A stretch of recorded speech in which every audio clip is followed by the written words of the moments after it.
Murakoze. Amazina yanjye nitwa Nidufashe Olivier. Aya mahugurwa y'iminsi 2 ya Masenge mba hafi asize kunguye ibintu bikomeye cyane.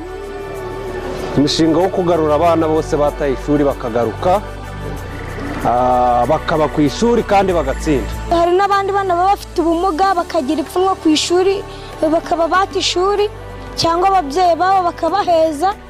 Rero uyu mushinga watwigishije ko abo bana twabagira nk'inama bagasubira mu ishuri kimwe n'ababyeyi babo bakagabanya imyumvire mibi baba bafite kuko abenshi usanga babaheza, kandi tugaganiriza n'ababyeyi babo akamaro ko gushyira umwana mu ishuri. Utuma nabagenera nabigisha ko ishuri ari ryiza.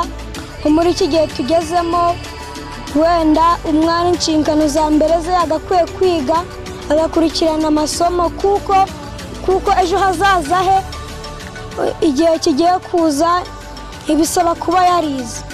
Ibi rero biri muri gahunda y'umushinga bita Lift Learning and Inclusion for Transformation. Turimo gushyira mu bikorwa ku bufatanye na Cambridge Education n'abandi bafatanyabikorwa barimo ADP, Accessible, Minyampinga, The Rising Academies ndetse n'abandi.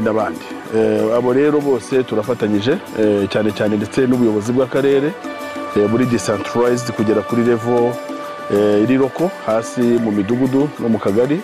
Tukaba rero tugiye gufatanya n'abo bakorerabushake bamaze guhugurwa. Tugiye gutegura urubohokero ahantu hatandukanye mu tugari kugira ngo bahuze abana bataye ishuri babaganirize.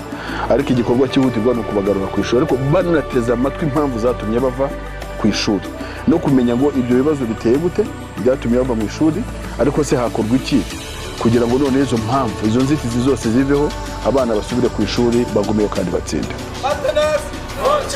Masenge